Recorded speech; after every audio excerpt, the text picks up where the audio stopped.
우리가 신앙생활을 함에 있어서 중립이란 있을 수가 없습니다. 어떤 사람들은 말하기를 나는 이 편도 아니고 저 편도 아니라고 합니다.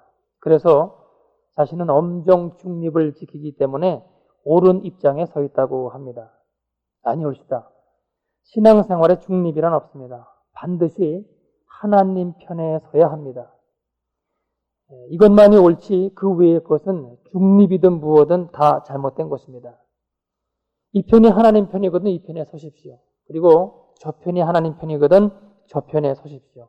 이 편도 저 편도 다 하나님 편이 아니거든 나 혼자서라도 양쪽으로부터 다 욕을 먹더라도 하나님 편에 서야지 양쪽에서 다 욕먹지 않는 중립을 지킨다고 하는 것은 다분히 인간적인 발상이지 신앙적인 입장이 아닙니다.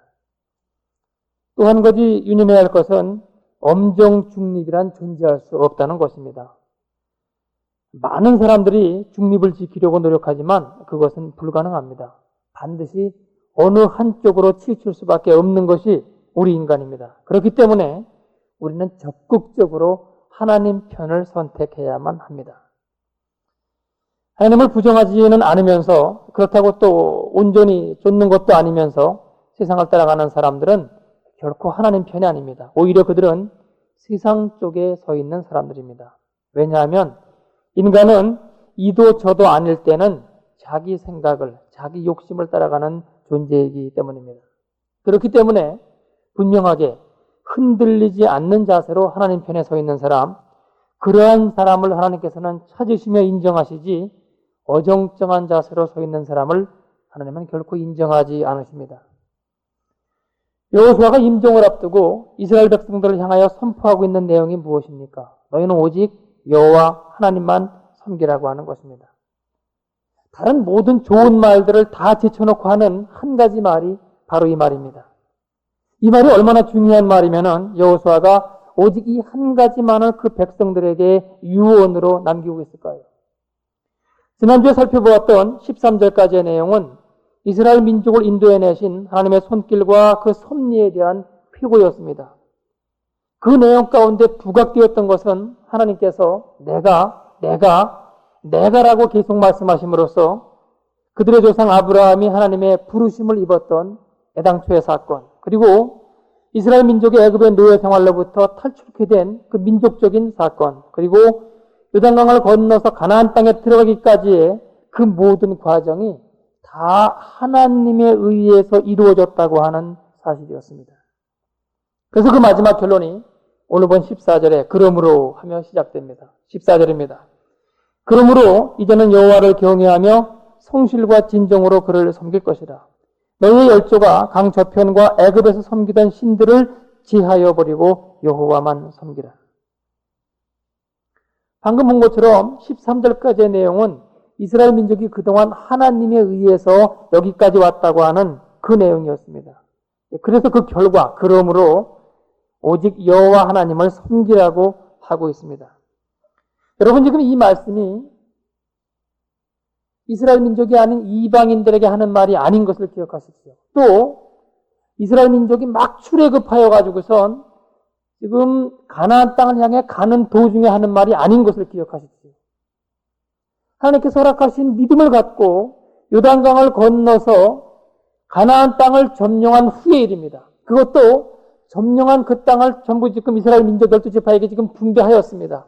그리고 나서 하는 말이 너희는 여호와 하나님만을 섬기라고 하는 말인 것을 우리가 기억해야 합니다. 이 말은 우리에게 지금 무엇을 의미합니까? 예수를 믿는다고 하는데 그래서 구원도 받았고 하나님을 섬기는 지금 하나님만을 섬기는 신앙생활을 하고 있는데 그러나 그 가운데에 우상을 섬기는 요소가 있다는 것을 지금 암시하고 있습니다. 그러면서 그 오직 여호와 하나님만을 섬기는 자세가 여호와를 경외하며 성실과 진정으로 섬기라고 말합니다. 여러분 이것이 어려운 것은 성실이라고 하는 것, 진정이라고 하는 것, 진실이라고 하는 것이 우리에게 속한 것이 아니기 때문입니다. 이것은 하나님께 속한 것이기 때문에 여기에 어려움이 있습니다. 정말로 우리가 진실되게 하나님 앞에 구하고 진실되게 기도하며 진실되게 그분을 섬긴다고 하면은 여러분 우리에게 큰 문제가 없습니다. 근데 이 진실됨이라고 하는 것 그리고 성실이라고 하는 것은 내게 속한 것이 아니라 하나님께 속한 것입니다. 그래서 여러분 어느 때 정말 성실과 진정으로 하나님 앞에 나아갈 수가 있던가요? 우리가 기도하다 보면 그런 경우가 있습니다. 정말 내가 하는 것이 아니라 내 안에 계신 성령께서 성실과 진정으로 인도하는 때를 우리가 때때로 경험할 수가 있습니다. 그래서 우리에게 속한 것이 아니기 때문에 우리가 하나님 앞에 기도하지 않을 수 없는 것입니다. 그 다음에 외적인 조건은 우상을 제거하라고 하는 것입니다. 하나님을 섬김에 있어서 하나님 이외에 다른 우상을 함께 섬길 수 없다고 하는 것입니다. 여러분, 우리가 지금 예수님만을 섬깁니다. 그리고 하나님만을 우리가 섬긴다고 얘기하고 있습니다만은 실제로 우리의 삶 가운데에 우상을 섬기는 요소가 없느냐고 하는 것입니다. 어떤 것이 우상을 섬기는 것입니까? 어떤 상황을 당하여서 말씀을 따라가지 않고 그 현상을 따라가기 시작하면 그것은 곧 우상 숭배로 나가고 있는 것입니다. 오늘 새벽 기도 때 로마서 1장을 보았습니다만은 로마서 1장에는 이방인들에 대한 죄악이 나타납니다. 하나님을 섬기지 않고 우상 숭배하는 자들에게 나타나는 죄악입니다. 거기에 이런 내용이 있습니다. 로마서 1장 28절에 또한 저희가 마음에 하나님 두기를 싫어하며 하나님께서 저희를 그 상실한 마음대로 내버려 두사 합당치 못한 일을 하게 하였으니, 그러면서 그 내용이 곧 모든 불의, 추악, 탐욕, 악의가 가득한 자요, 시기, 살인, 분쟁, 사기, 악독이 가득한 자요, 수근수근하는 자요, 비방하는 자요, 하나님의 미워하시는 자요, 능욕하는 자요, 교만한 자요, 자랑하는 자요. 더 이상 읽지 않겠습니다. 지금 여기에 있는 내용 가운데 여러분들의 심령 가운데 있는 것들이 있지 않습니까? 그럼 우리는 아직 우상 숭배하는 가운데 있다라고 하는 것입니다. 여러분, 이 우상 숭배의 문제가 왜 이렇게 중요합니까? 여호수아가 죽음을 앞두고 왜 이 우상 숭배의 문제 하나만을 이야기하고 있습니까? 여러분, 10계명 가운데 첫째 번째 계명이 무엇입니까? 너는 나 외에는 다른 신을 네게 있게 말지니라고 하는 우상 숭배를 금하는 내용입니다. 이것은 여러분 간단한 문제가 아닙니다. 정말 우리의 모든 신앙이 하나님만을 섬기기 시작하면은 우리의 신앙에 큰 문제가 없습니다. 모든 것을 이기면서 나아갈 수가 있습니다. 그렇기 때문에 우리가 정말로 하나님만을 섬기겠다고 마음의 결단을 하고 나가기 시작하면은 우리가 하나님께서 힘을 주시기 시작합니다. 그리고 능력을 주시기 시작합니다. 여러분, 기도도 힘 있는 기도가 됩니다. 정말 내가 하나님만 따르겠습니다. 다른 모든 것은 내가 다 버리고 나아가겠습니다라고 기도하기 시작하면은 그 기도 가운데 우리에게 능력을 주기 시작합니다. 왜 그런지 아십니까? 이 결단은 여러분 비정한 결단이기 때문입니다. 세상에 대해서 죽겠다는 이야기이기 때문에 그렇습니다. 초대교회 때 세례를 주는 의식은 대단했다고 합니다. 그것은 완전히 세상으로부터 버림받는다고 하는 자기 고백이었습니다. 그래서 그들이 비밀이 카타콤 같은 데 비밀이 모여 살 때도 말할 것 없거니와 혹시 상황이 좀 나아진 상황에서 밖에 나가서 물로 세례를 준다라고 할 때에 사람들이 와서 그들을 보고 있었고, 보고 있다고 하는 것은 저 사람은 이제 이 사회에서는 받아들여지지 않는, 다시 말하면 돌려뱅이 친 사람이었다는 그 마음을 갖고 그들이 세례를 받았다고 하는 것입니다. 그렇기 때문에 하나님만을 섬긴다고 하는 것은 우리가 지금 생각하는 단순한 지식적인 내용이 아닙니다. 모든 것을 다 버리고 오직 하나님만을 따라가겠다고 하는 그런 비장한 결단이고, 그 결단 가운데 나가기 시작할 때 우리에게 하나님이 함께 하시는 은혜와 능력을 주기 시작한다라고 하는 것입니다. 여러분이 살아가시면서 또는 직장에서 여러 가지 어려운 일들을 당하실 것입니다. 참으로 하나님의 말씀대로 살아가기가 어렵다고 여러분들이 느끼실 것입니다. 그러나 그 모든 과정 가운데 이것이 옳으니까, 하나님이 이것을 원하시니까 내가 하나님만을 섬기겠다고 하는 그런 신앙 고백의 차원에서 말씀 붙들고 옳은 길을 따라가기 시작하면은 하나님께서 붙드시는 사건이 반드시 여러분에게 나타난다 하는 것입니다. 그렇기 때문에 지금 여호수아는 다른 모든 여러 가지 좋은 말이 많이 있습니다만은 우상을 숭배하지 말라고 하는, 여호와 하나님을 섬기라고 하는 이 말씀 한 가지만 지금 남겨주고 있습니다. 그런데 이 신앙의 문제는 억지로 될 수 있는 것이 아닙니다. 그 다음 15절을 보십시오. 만일 여호와를 섬기는 것이 너희에게 좋지 않게 보이거든 너희 열조가 강 저편에서 섬기던 신이든지 혹 너희의 거하는 땅 아모리 사람의 신이든지 너희 섬길 자를 오늘날 택하라. 오직 나와 내 집은 여호와를 섬기겠노라. 두 가지 내용이 나옵니다. 한 가지는 하나님만 섬기겠다고 하는 이 신앙의 결단은 개인이 결단할 문제다 하는 이야기입니다. 억지로 될 수 있는 것도 아니고 또 물이 져가지고 도매금으로 넘어갈 수도 없다고 하는 이야기입니다. 저는 한국교회가 좀 시정하였으면 하는 것이 몇 가지 있습니다. 그것은 세례 주는 문제를 어떻게든지 주려고 하지 말고 정말 본인이 신실하게 고백하는 그런 단계에서 주었으면 좋겠다. 그런 생각을 합니다. 그렇다고 세례를 받지 않았다고 구원받지 못하는 것은 아니니까 하나님이 주신 믿음으로 그 신앙 고백으로 그건 구원받는 것이니까 처음 그런 고백으로 받기보다는 좀 더 하나님 앞에 더욱더 결단하는 심정으로 아까 말씀드린 것처럼 초대교회에 있는 그런 사람들처럼 정말 내가 모든 어려움을 다 극복하고서라도 말씀을 따라가겠다고 하는 그런 결심 가운데 세례를 받으면 그 굉장히 좋겠다. 그런 생각을 합니다. 세례 받는 사람에게도 감동이 있을 것이고 또 세례를 주는 우리에게도 큰 기쁨이 있을 것이기 때문입니다. 또 한 가지는 우리 민족은 상당히 군중 심리를 따라가는 민족입니다. 가끔 그러한 상담을 받습니다.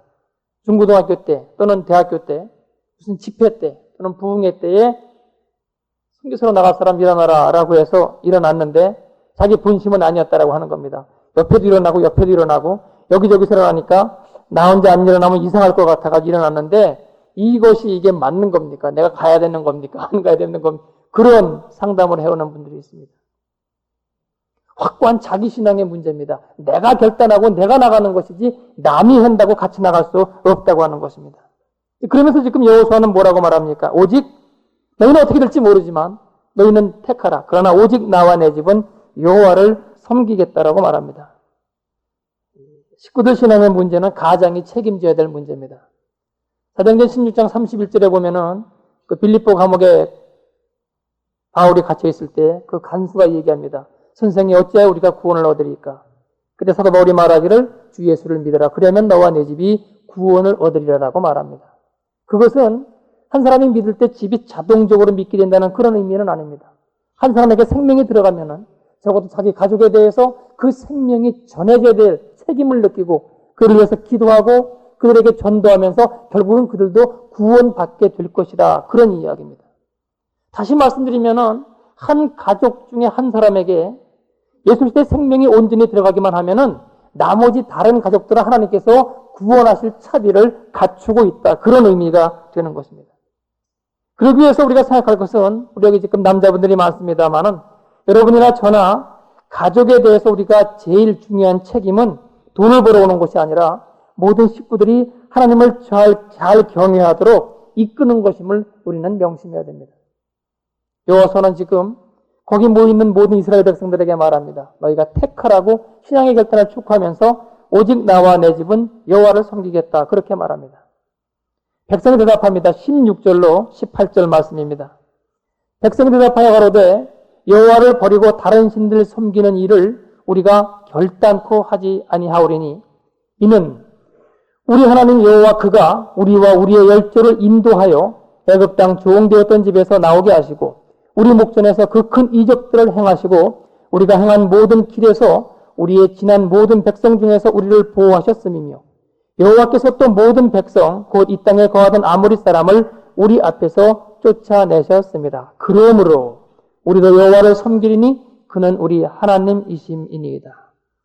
여러분 16절로 18절에 백성들의 대답이 세 가지로 나뉘어집니다. 먼저 16절 말씀 백성이 대답하여 가로되 여호와를 버리고 다른 신들을 섬기는 일을 우리가 결단코 하지 아니하오리니. 그래서 결단코라는 말에 여기 액센트가 들어가 있습니다.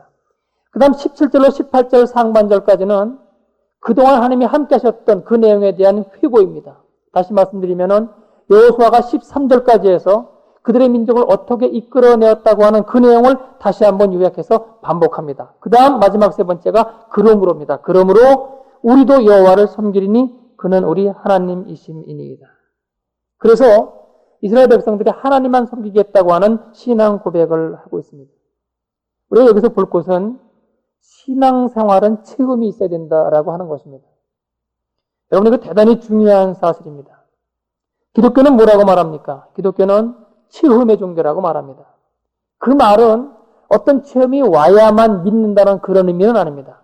말씀을 믿기 시작하면은 그 말씀이 살아있기 때문에 그 말씀대로의 사건이 실제로 우리에게 발생되어서 체험이 따른다고 하는 그런 의미입니다. 여러분 여기 계신 여러분들이 다 그런 지금 체험을 갖고 있습니다. 말씀을 믿고 따라가기 시작했더니 그 말씀대로 이루어지는 것이 우리 주변에 나타났다라고 하는 것입니다. 그래서 우리가 지금 다 이렇게 살아있는 믿음을 갖고 있습니다. 그런데 이 법칙이요, 현대 젊은이들에게 적용이 안 되고 있는 이 문제가 있습니다. 지금 교회가 앞으로 점점 더 인원이 줄어들 것이라고 지금 이야기를 합니다. 자연적인 출생 감소의 문제뿐만이 아니라 현대 젊은이들이 기독교 신앙을 받아들이는데 지금 어려움이 있기 때문입니다. 그리고 이것은 우리만의 문제가 아니라 믿음의 선진 나라들이 다 체험하였던, 경험하였던 그런 과정입니다. 한참 교회가 부흥하다가 물질적인 풍요함이 들어오기 시작하면서 교회 인원들이 줄어들기 시작합니다. 왜 그런지 아십니까? 우리 때는 하다못해 기복적인 신앙으로라도 나왔습니다. 우리는 처음에 믿음도 없었고 말씀이 무엇인지도 몰랐고 하나님이 어떤 분인지 몰랐어도 잘 살기 위해서라도 기복적인 신앙으로라도 교회에 나왔다라고 하는 것입니다. 그런데 나와서 하나님의 말씀을 듣다가 보니까 아, 이건 아니로구나, 잘못된 것을 깨닫게 되었고 말씀의 진리 가운데 들어가기 시작했고 그 말씀을 믿는 믿음의 생활을 우리가 하기 시작하면서 그 말씀에 대한 체험이 우리에게 들어왔습니다. 그것이 우리가 가졌던 신앙의 경로입니다. 그래서 지금 젊은이들은 우선 기복적인 신앙의 자세로 나오지 않습니다. 어려울 것이 없습니다. 경제적으로 지금 문제될 것이 없습니다. 그들이 나오는 것은 뭔가 정말 삶의 진리를 찾기 위해서 교회에 나옵니다. 나와가지고 말씀의 실체가 그들에게 접해지지 않으면은 그들은 마음을 잃어버리게 됩니다. 그리고 말씀은 이렇게 되어 있는데 왜 실제는 없느냐, 그런 문제를 갖게 됩니다. 그래서 조금 나오다가 나중에는 안 나오는 그런 상황이 발생된다는 것입니다. 젊은이들은 참지를 않습니다. 몇 년 이것을 믿어보려고 하지를 않는 것입니다. 그래서 현대 젊은이들은 지금 이 순서가 맞지 않습니다. 지금 젊은이들은 어떤 순서가 맞는 거 하니 먼저 어떤 체험이 와 닿아야 됩니다. 하나님의 살아계심에 대한 어떤 느낌이 와야 됩니다. 우리는 이성적으로 분석하고 생각하는 그런 과정을 봤습니다만은 요즘 젊은이들은 텔레비를 보고 자란 그런 세대고 빨리빨리 오는 그런 세대고 힐링이, 느낌이 먼저 오기를 원하는 그런 세대가 되었다고 하는 것입니다. 그래서 지금 우리 한국교회는 성경 공부 위주의 그런 지금 신앙생활을 하고 있습니다. 예배 외에는 성경 공부를 중심으로 하고 있는데 성령 세례의 사건이 함께 임하는 두 가지가 병행되지 않으면 안 됩니다. 특별히 젊은이들의 경우는 체험이 먼저 오고 난 다음에 이거 뭔가 이상하다, 이게 이치로 설명이 안 된다, 뭔가 내 가슴 속에 어떤 하나님의 살아계신 어떤 체험이 왔는데 그리고 난 다음에 말씀이 들어가기 시작할 때 말씀이 심령 가운데 자리 잡기 시작한다라고 하는 것입니다. 그래서 이게 지금 이것이 어려운 문제입니다만은 그러나 성경 공부와 아울러서 성령의 임재하는 사건이 그들에게 체험되기 시작하면은 그들은 살아계신 하나님 앞에 나오기 시작합니다. 여러분, 지금 이 문제가 얼마나 중요한 문제인 거 아니? 지금 이스라엘 백성들은 과거에 하나님께서 자신들에게 베푸신 하나님의 은혜를 생각하면서 맹세했습니다. 다른 신들은 결단코 섬기지 않겠습니다. 오직 여호와 하나님만 섬기겠습니다. 그런데 이에 대해서 여호수아는 아주 의외의 대답을 합니다. 19절 말씀입니다. 여호수아가 백성에게 이르되 너희가 여호와를 능히 섬기지 못할 것은 그는 거룩하신 하나님이시요 질투하는 하나님이시니 너희 허물과 죄를 사하지 아니하실 것임이니라. 그들은 여호와 하나님만 섬기겠다고 맹세했습니다. 그런데 여호수아의 대답은 너희가 그렇게 섬기지 못한다고 말합니다. 의외의 대답을 하고 있는 것입니다. 그건 여러분 무슨 의미가 됩니까? 우리가 하나님의 은혜를 받고 예수를 믿는다고 하는 것이 여러분이 믿습니까? 아주 굉장히 중요한 질문입니다. 내가 믿는다라고 할 때 거기 교만이 싹트기 시작합니다.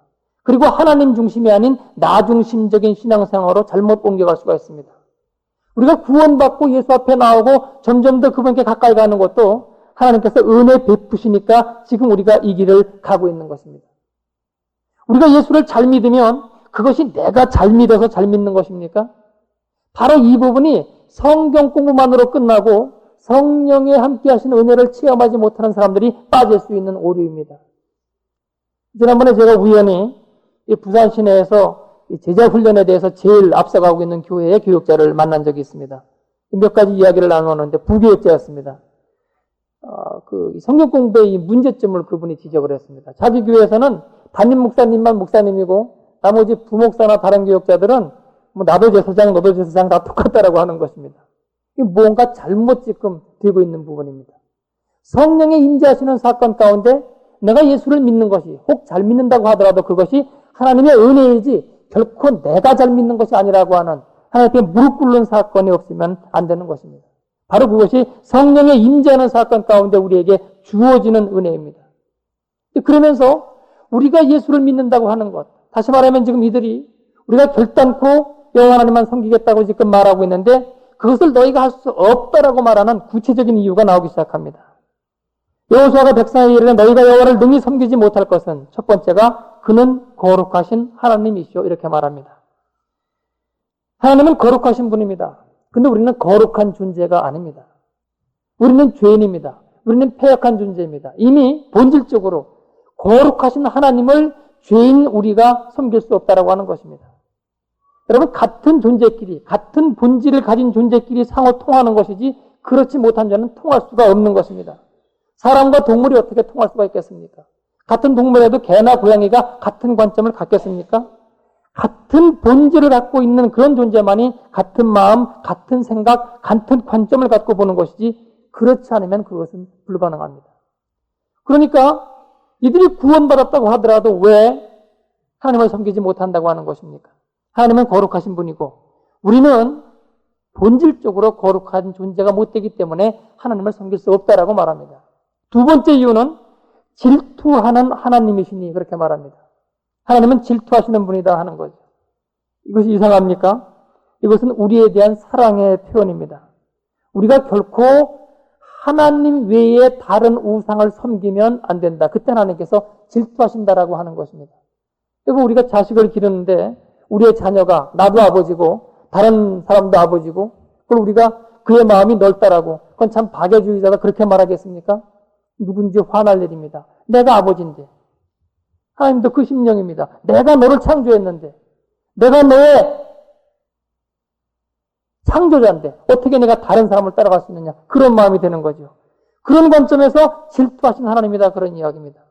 그럼 이 말은 무슨 이야기입니까? 우리가 모두 신앙생활을 하고 있지만은 끊임없이 우상을 따라가는 존재가 우리다 하는 이야기입니다. 교회만 나오면 우리가 하나님을 따라가는 것이 아니라 우리의 삶 가운데 말씀을 따라가지 않으면 그것은 그때그때 우리가 우상을 숭배하는 삶이기 때문에 그때 하나님은 질투하신다 그렇게 말합니다. 그리고 이와 같은 두 가지 이유의 결과가 뭡니까? 우리의 허물과 죄라고 말씀하십니다. 그는 거룩하신 하나님이시오 질투하는 하나님이시니 너희 허물과 죄를 사하지 아니하실 것입니다. 그래서 우리의 허물과 죄를 사하지 아니하시는 하나님. 그렇기 때문에 허물과 죄는 이미 있을 수밖에 없는 존재가 바로 우리다 하는 이야기입니다. 그 이유는 하나님은 거룩하신 분인데 우리는 거룩하지 못하고 하나님은 우상을 숭배하면 질투하시는데 우리는 우상 숭배할 수밖에 없는 존재이고 그렇기 때문에 허물과 죄 가운데 있는 것이 우리다 하는 이야기입니다. 그럼 우리는 하나님을 섬길 수가 근본적으로 없는 존재들입니다. 그럼 어떤 경우에 섬길 수가 있습니까?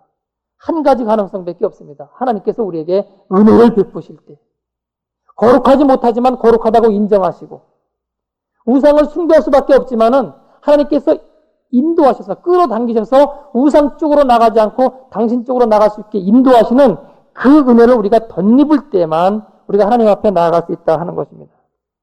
여러분이 19절의 내용을 다시 한번 정리하면은 여기에 순차적인 의미가 있습니다. 인간은 하나님처럼 거룩하지 못합니다. 거룩하지 못하면 우상 숭배로 나갈 수밖에 없습니다. 그리고 우상 숭배로 나가면은 그 결과는 허물과 죄된 존재라고 하는 것입니다. 그러므로 본질적인 문제는 하나님의 거룩함에 참여해야 됩니다. 그 거룩함에 참여하게 되는 것이 무엇입니까? 그것이 오직 여호와 하나님만 섬기라고 하는 것입니다. 그러면서 20절 말씀에 만일 너희가 여호와를 버리고 이방 신들을 섬기면 너희에게 복을 내리신 후에라도 돌이켜 너희에게 화를 내리시고 너희를 멸하시리라 이렇게 말씀하십니다. 신목사님 살아계실 때 교육자 회의 가운데 이런 대담을 선의의 논전을 펼쳤던 적이 있습니다. 택함받은 하나님의 백성이 버림받을 수 있느냐 하는 주제였습니다. 다시 말하면 예수를 믿었는데 후일에 잘못돼 가지고선 지옥에 갈 수 있느냐 하는 그런 문제였습니다. 교육자들이 두 가지로 의견이 갈렸습니다. 하나는 그럴 수 없다. 하나님이 일단 택하였으니까 끝까지 구원하신다라고 하는 쪽이었고, 다른 한쪽은 그럴 수 있다. 잘못하면 하나님께 버림받을 수 있다. 그런 내용이었습니다. 교육자들의 논전이니까 이제 말씀이 여기에 등장이 되겠죠. 그럴 수 없다. 하나님이 끝까지 구원하신다라고 하는 것은 요한복음 10장 28절로 29절에 예수님이 하신 말씀이 그 근거였습니다. 내가 저희에게 영생을 주노니 영원히 멸망치 아니할 터이요. 또 저희를 내 손에서 빼앗을 자가 없느니라. 저희를 주신 내 아버지는 만유보다 크심에 아무도 아버지 손에서 빼앗을 수 없느니라. 이 말씀에 근거해가지고 일단 하나님께 한번 택한 받은 백성은 절대로 지옥에 갈 수 없다. 하나님이 놓지 않으신다. 그런 얘기가 되었습니다. 그런데 그 말씀의 문제는 뭔고 하니? 그러면 우리가 한번 일단 예수 믿고 구원받았으면 그 후의 삶은 아무렇게나 살아도 되느냐 하는 문제가 나왔습니다. 일단 구원받았으니까 아무렇게나 살아도 구원받는다고 할 수 있느냐. 그런 문제죠. 그러면서 박대선 장로에 관한 얘기가 나왔습니다. 많은 능력을 행했는데 그 사람을 우리가 어떻게 볼 것이냐. 그 사람이 지금 그럼 구원받느냐라고 얘기했더니 이쪽 부분에 이 얘기는 그럼 박태선 장로의 그때 그 능력이 행했던 것은 하나님의 능력이 아니다. 이제 그런 주장이 나왔습니다. 그러면서 반대죠. 그럴 수 있다. 우리가 일단 구원받았지만 잘못 나가면 하나님께서 버림받을 수 있다. 그렇게 말하는 쪽은 히브리서 6장 4절로 6절의 말씀이 그 근거가 됩니다. 한 번 비침을 얻고 하늘의 은사를 맛보고 성령에 참여한 바 되고 하나님의 선한 말씀과 내세의 능력을 맛보고 타락한 자들은 다시 새롭게 하여 회개케 할 수 없나니 이는 자기가 하나님의 아들을 다시 십자가에 못 박아 현재의 욕을 보임이라. 그 말씀에 의해서 안 된다. 이제 그렇게 주장을 했습니다. 여러분 어느 게 맞을 것 같습니까? 하나님은 버리지 않으십니다. 하나님은 누가 억지로 빼앗으려고 할 때, 사탄의 세력이 빼앗을 때 빼앗기지 않으십니다. 근데 거기에 한 가지 뭐가 들어있어야 됩니까? 우리 자신이 하나님한테 붙어 있으려고 해야 된다고 하는 것입니다. 많은 죄 가운데 우리가 있습니다. 우리가 약한데요. 얼마나 많은 죄 가운데 있습니까? 그럼에도 불구하고 하나님께서 나를 붙들고 계시며 예수 그리스도께서 그 보혈의 능력으로 사해 주시는 것을 믿으며 하나님께 붙어 있으려고만 하면은 하나님께서는 버리지 않으십니다. 그러나 이렇게 버림받는다고 하는 것은 무엇입니까? 내가 스스로 떠나버리는 것입니다. 난 필요 없다는 겁니다. 예수 아니하고 이제는 부정하는 것입니다. 이 내용이 히브리서 10장 26절 이하에 이렇게 나타납니다. 우리가 진리를 아는 지식을 받은 후 짐짓 죄를 범한 즉 다시 속지 않은 죄사가 없고 오직 무서운 마음으로 심판을 기다리는 것과 대적하는 자를 소멸할 맹렬한 불만 있으리라. 여러분 이 말씀에 시험 들지 말길 바랍니다. 우리가 진리를 아는 지식을 받은 후 짐짓 죄를 범한 즉 다시는 이제 속죄함이 없다라고 하는데 이 말은 우리가 이것이 진리인 줄 알면서도 잘못 나가고 있는 그것을 말하는 게 아닙니다. 우리가 그런 것이 굉장히 많습니다. 그것은 우리가 짐짓 죄를 범하는 것이 아니라 우리가 약하기 때문에 끌려가는 것입니다. 알면서도 끌려가서 우리가 약하기 때문에 끌려가는 것입니다. 여기 지금 짐짓 죄를 범한다고 하는 것은 전면적인 부정입니다. 예수 그리스도에 대한 전면적인 부정입니다. 신앙을 다 부정하는 겁니다. 그리고 자기 갈 길로 가는 것을 지금 말하고 있습니다. 그 경우에는 소멸할 맹렬한 불만이 있다고 그렇게 말씀을 하고 있습니다. 여러분 이 말씀 기억하시기 바랍니다. 우리가 정말 하나님께 붙들려 있기만 하면은 하나님께서 우리를 구원하시고 인도하시고 선한 길로 계속해서 인도하십니다. 그러나 우리가 부인하기 시작하면은 화를 내시고 너희를 멸하시겠다고 합니다. 여호와께서 복을 내신 후에라도 그것을 전부 거두시겠다고 말씀을 하고 있습니다. 백성들이 대답합니다. 21절 백성이 여호수아에게 말하되 아니니이다. 우리가 정녕 여호와를 섬기겠나이다. 여호수아가 지금 뭐라고 말한 겁니까? 너희가 섬길 수 없다. 그렇게 말하고 있으니까 아니라고 합니다. 우리가 섬기겠다고 이야기합니다. 이에 대해서 여호수아의 대답이 22장에 나타납니다. 여호수아가 백성에게 이르되 너희가 여호와를 택하고 그를 섬기리라 하였으니 스스로 증인이 되었느니라. 그들이 가로되 우리가 증인이 되었나이다. 좀 이상하지 않습니까? 백성들이 아니라고 정말 정녕 여호와를 섬기겠다고 이야기하니까 여호수아가 앞에서는 안 된다고 했습니다. 너희는 절대로 못 섬긴다라고 말했는데 여기서는 허락하는, 인정하는 그런 대답을 하고 있습니다. 여러분 이것이 무슨 의미입니까? 애당초 여호수아의 자기 주장을 지금 번복하고 있는 것입니까? 그런 게 아닙니다. 앞에서 살펴본 것처럼 이 한계 내에서 지금 대답을 하고 있는 겁니다. 너희 중심만 하나님께 매달려 있으면은 하나님께로 버림받지 않는다. 너희가 하나님을 섬길 수 있다. 지금 그 말을 지금 대답하고 있는 겁니다. 그리고 이 말씀을 보면서 우리는 신약의 사도 베드로를 생각할 수 있습니다. 요한복음 21장에서 부활하신 예수님이 베드로를 찾아와서 말씀하십니다. 요한의 아들 시몬아, 네가 이 사람들보다 나를 더 사랑하느냐? 그때 베드로의 대답이 주여 그러하여다 내가 주를 사랑하는 줄 주께서 아시나이다 그렇게 대답을 합니다. 그 대답이 3번 이어집니다. 우리말 성경은 전부 사랑이라고 번역되었습니다마는 예수님이 물으셨던 사랑은 아가페였습니다. 하나님이 인간을 사랑하듯 모든 걸 다 용서하며 하든 내가 할 수 있느냐 그런 물음이었죠. 그때 베드로의 대답은 필레오로 대답을 합니다. 그런 사랑은 나는 못합니다. 그저 우리 인간 사이에서 사랑, 내가 사랑 주면 나도 사랑할 수 있는 그런 정도의 사랑이지 그런 사랑은 못한다고 하는 그 대답이었습니다. 그러니까 3번 그 질문과 대답이 오고 갑니다. 여러분 만약에 베드로가 실패하지 않았다라고 하면은 베드로가 기고만장하였다 옛날 사람이었다라고 하면은 아가페의 사랑을 생각했습니다. 예, 내가 아가페로 내가 사랑할 것입니다. 근데 그는 자기 자신을 알았습니다. 그렇게 내가 못한다. 하나님이 은혜 주셔야지만 한다는 것을 그 알았습니다. 그러니까 필레오로 대답을 합니다. 그러니까 마지막 3번째 예수님의 물음은 필레오로 묻습니다. 내가 나를 사랑하냐는 그 말씀이 그래 아가페 사랑은 내가 못하지. 그 정도는 사랑하겠느냐? 그때 베드로가 그 정도의 사랑을 하겠다고 대답할 때 내 양을 먹이라고 말씀을 합니다. 여러분 이거 굉장히 이게 중요한 문제입니다. 특별히 하나님 앞에 헌신한다고 하는 사람들 아주 중요한 문제입니다. 헌신은 필요하지만 교만하면 안 됩니다. 여러분 헌신을 내가 합니까? 하나님께서 부르셨기 때문에 헌신된 거 아닙니까? 이게 중요한 이야기입니다. 그런데 많은 사람들이 내가 헌신한다고 합니다. 특별히 목사, 선교사, 하나님 앞에 헌신된 사람들이 내가 뭘 한다고 생각하는데 여러분 그것처럼 위험천만하고 교만한 생각이 없다라고 하는 겁니다. 목사로 택함 받을 만한 사람이 아무도 없습니다. 선교사로 택함 받을 만한 사람이 아무도 없고 헌신할 만한 사람이 아무도 없습니다. 우리가 다 죄인이기 때문입니다. 저는 그런 생각을 합니다. 하나님이 저를 목사 삼으신 것은 목사 삼지 않으셨으면 얼마나 제가 이런 의미의 우상숭배 가운데 빠지겠습니까?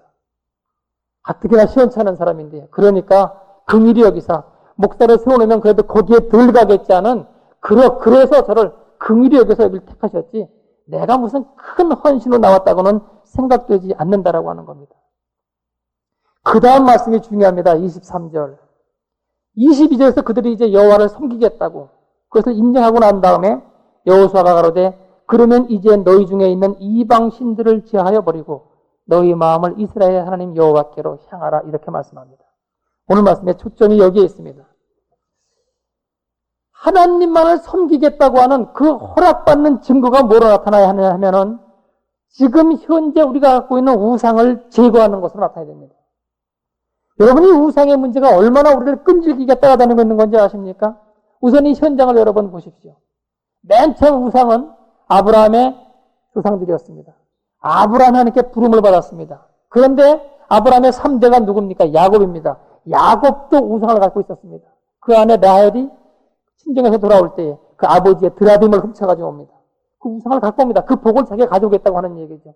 그 증거가 어디에 나타납니까? 우리가 지난주에 보았던 것처럼 세겜에 와가지고선 단을 쌓은 다음에 그때 갖고 있던 우상을 전부 땅에 묻은 사실로 나타나고 있습니다. 아브라함의 3대입니다. 지금 이 모세는 여호수아는 이제 뒤고 모세가 아브라함의 10대 손입니다.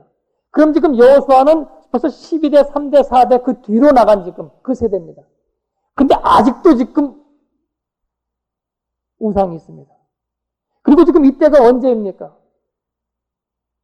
출애굽할 때가 아닙니다. 이미 요단강을 건넌 상태고 이미 하나님이 약속하신 땅을 얻은 상태입니다. 그런데 아직도 지금 여기에 우상이 있다고 하는 이야기입니다. 여러분 이건 무엇을 의미합니까? 예수 믿는 우리 가운데 지금도 우상 섬기는 사람들 여기 많다고 하는 이야기입니다. 시시때때로 경우에 따라서 우상에 끌려가는 경우가 많다고 하는 것을 지금 나타내고 있는 겁니다. 여러분 믿는다고 하는 우리들 가운데도 실제로 우상이 존재할 수 있음을 알아야 합니다. 몸은 교회에 나와 있지만 실제로 우리들을 지배하는 것은 우상일 수도 있다는 것을 우리는 생각해야 된다고 하는 것입니다. 우상은 우리가 예수를 알기 전에만 섬겼던 것이 아닙니다. 지금 이스라엘이 하나님이 함께 하심으로 약속의 땅 가나안을 찾았을 때 언젠가 나도 모르게 내가 한 것 같은 착각 가운데 들어갈 수가 있습니다. 그것이 곧 우리가 하나님의 일을 이루었음에도 불구하고 우상에게 끌려가고 있는 한 형태입니다. 또 성취한 대상 그 자체를 위하기 시작할 수 있습니다. 하나님보다 더 위할 수가 있습니다. 돈이 필요했습니다. 너무 가난했습니다. 열심히 기도하면서 신앙생활을 하는 가운데 하나님께서 물질의 축복을 주었습니다. 근데 이제는 그 물질이 더 중요하기 시작합니다. 명예를 주었습니다. 그 명예가 더 중요하기 시작합니다. 편한 생활, 그것이 신앙생활을 나태하게 하기 시작하면서 그것이 더 중요하기 시작합니다. 여러분, 우리 가운데 이런 우상들이 얼마나 많습니까? 이것은 한쪽은 하나님을 섬기는 것이고 한쪽은 우상을 섬기는 것이다 하는 이야기입니다. 맨 처음에 말씀드린 것을 기억하십시오. 신앙생활의 중립은 없습니다. 하나님 아니면 우상, 둘 중에 하나여야지 이것도 저것도 아닌 것은 아니다 하는 이야기입니다.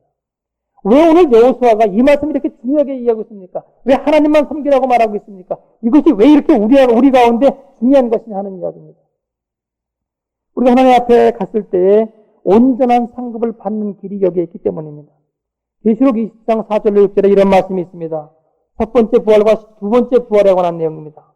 또 내가 보좌들을 보니 거기 앉은 자들이 있어 심판하는 권세를 받았더라. 또 내가 보니 예수의 증거와 하나님의 말씀을 인하여 목배임을 받은 자의 영혼들과, 첫 번째는 순교한 자들입니다. 그 다음 두 번째는 또 짐승과 그의 우상에게 경배하지도 아니하고 이마와 손에 그의 피를 받지도 아니한 자들이 살아서 그리스도로 더불어 1000년 동안 왕노릇하니. 두 종류 외에는 없습니다. 순교를 당하거나 살았으면은 오직 하나님만 섬기고 우상에 끌려가지 않고 전혀 우상하고는 관계없이 하나님만 온전히 섬긴 사람이 지금 여기에 들어갑니다. 그 사람들만이 1000년 동안 왕노릇하니 그 나머지 죽은 자들은 그 1000년이 차기까지 살지 못하더라. 그러고 보면은 온전한 삶 가운데 우리가 들어가지 않고 양쪽에 걸쳐 있는 사람들은 이 1000년 동안은 죽어 있다라고 말하고 있는 내용입니다. 이는 첫째 부활이라. 이 첫째 부활에 참여하는 자들은 복이 있고 거룩하도다. 둘째 사망이 그들을 다스리는 권세가 없고 도리어 그들이 하나님과 그리스도의 제사장이 되어 1000년 동안 그리스도로 더불어 왕노릇하리로다. 그래서 오늘 여호수아는 말합니다. 너희가 택하라. 이건 강요할 것이 아니라고 말하는 겁니다. 너희가 택할 때에 이 귀한 상급을 너희가 받을 것이다. 그런 내용입니다. 24절 백성이 여호수아에게 말하되 우리 하나님 여호와를 우리가 섬기고 그 목소리를 우리가 청정하리이다 한지라. 그날에 여호수아가 세겜에서 백성으로 더불어 언약을 세우고 그들을 위하여 율례와 법도를 베풀었더라. 24절 말씀에 의하면 그들이 우상을 제거하였다고 하는 직접적인 언급은 없습니다. 그러나 24절에 대답하는 내용으로 봐서 그들이 우상을 제거하는 것으로 보입니다. 그랬을 때 여호수아가 하나님의 법도와 율례를, 말씀을 선포했다. 그렇게 되어 있습니다. 그래서 세겜은 역사적인 장소가 다시 계속 이어지고 있습니다. 아브라함이 단을 쌓았던 것이고 야곱이 돌아와서 우상을 묻었던 곳에 지금 다시 이스라엘 백성들이 민족적으로 그들의 우상을 거기서 제거하는 일을 행하고 있습니다. 26절 여호수아가 이 모든 말씀을 하나님의 율법책에 기록하고 큰 돌을 취하여 거기 여호와의 성소 곁에 있는 상수리 나무 아래 세우고 모든 백성에게 이르되 보라 이 돌이 우리에게 증거가 되리니 이는 여호와께서 우리에게 하신 모든 말씀을 이 돌이 들었음이라. 그런즉 너희 하나님을 배반치 않게 하도록 이 돌이 증거가 되리라 하고 백성을 보내어 각기 기업으로 돌아가게 하였더라.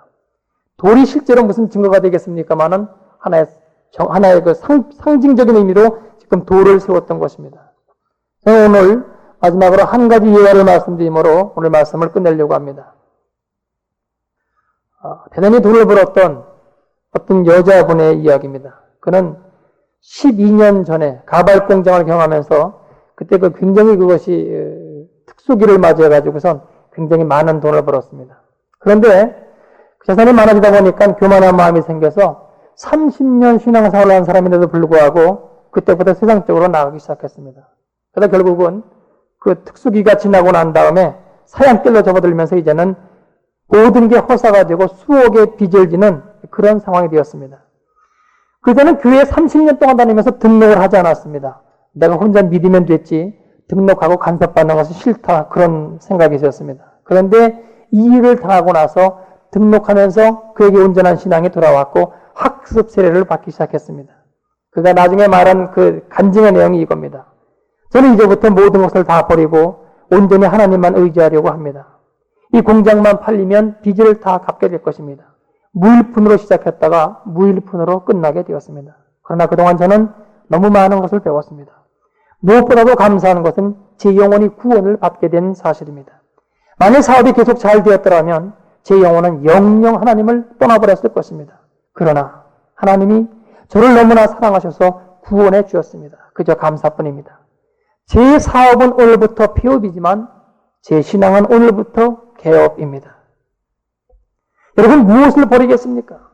여호와 하나님만 섬기긴다는 것, 우상을 제거한다는 것은 무언가 손해보는 것을 의미합니다. 하나님보다 더 사랑하였던 그것을 제거해버리는 것이기 때문에 우리가 손해를 보는 것입니다. 그러나 그것은 손해가 아닙니다.